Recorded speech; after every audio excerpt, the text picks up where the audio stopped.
Hey guys, what's up? This is Jake from Jumpjet, and we're going through a list of about 100 questions that you're likely to get in a front end or web developer interview. We made it up to the CSS section, and today's question is describe floats and how they work. So let's jump into it. What are floats? Floats are a CSS positioning property. They determine how an element is positioned on the page. So that's number one. More specifically, a float enables you to move content around. Usually you're moving it to the left or the right of a container element, and it allows other content to essentially float or flow around it while still respecting rules like margins, for example. So first off the bat, this CSS tricks article is a really good kind of in-depth look at floats. Chris Coyer goes through a lot of different examples and also some issues that you might come across using floats. So I'll say here that floats are simple on the surface, but they can be fairly complex when you get into them. And they used to be used, like initially the idea was that a float would be used to basically replicate like a newspaper or magazine layout, where you'll see here there'd be an image on the page and you want text to flow around that. So that was the initial usage, but then of course over time people started to use floats as a kind of hacky way to put together complex layouts.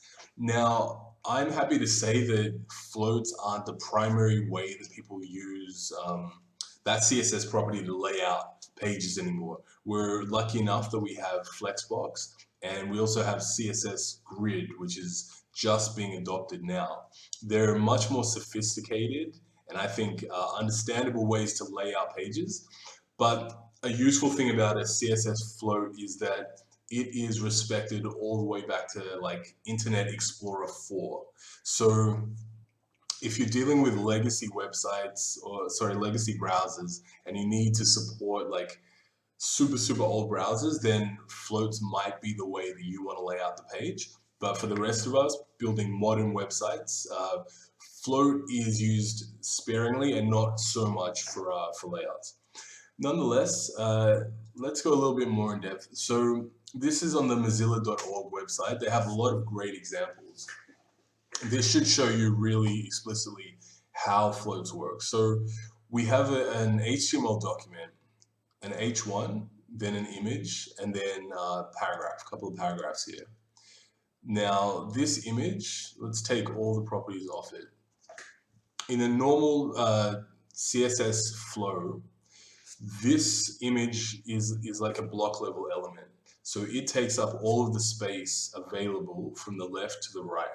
That means that there's this space on the right hand side of that image, but this paragraph isn't trying to move itself there. It's just like, okay, I've got a complete block above me and I'm going to start and do my stuff down here.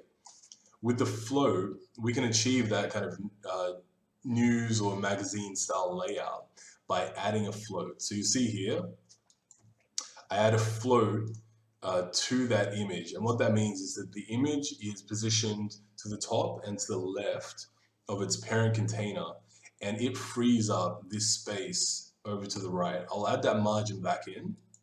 So you see that even though this image has the float property, it's still part of the flow of the document. And this paragraph is respecting the margin, which is useful. To show you what it looks like when something is outside of the flow, we can just go and position it absolutely.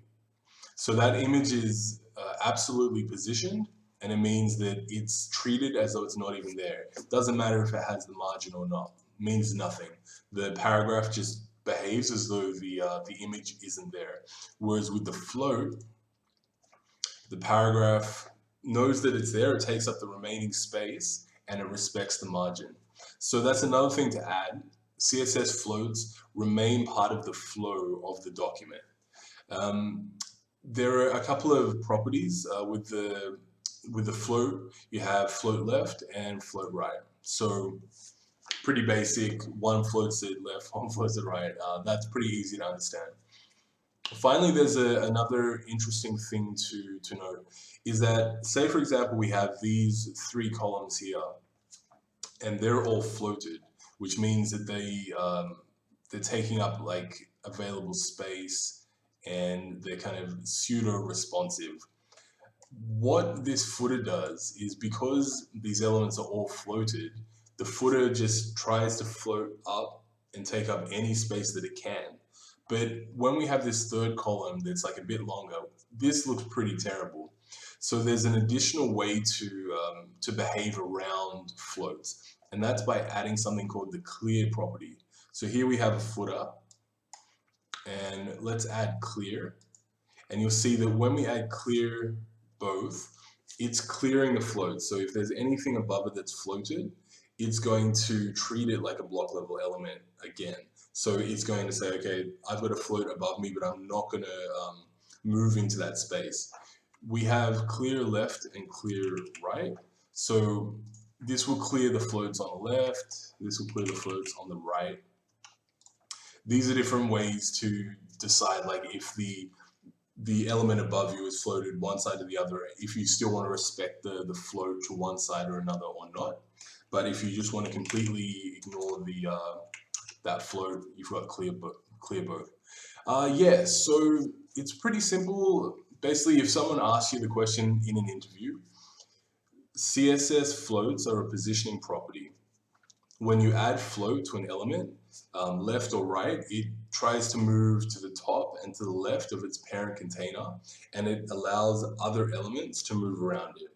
Finally, a CSS float stays in the flow of the document. So if you add margin and padding, other elements around it will respect that. Yeah, so actually that was a pretty easy one, I think. There is a lot more you can read about with floats. I do recommend this article on CSS tricks.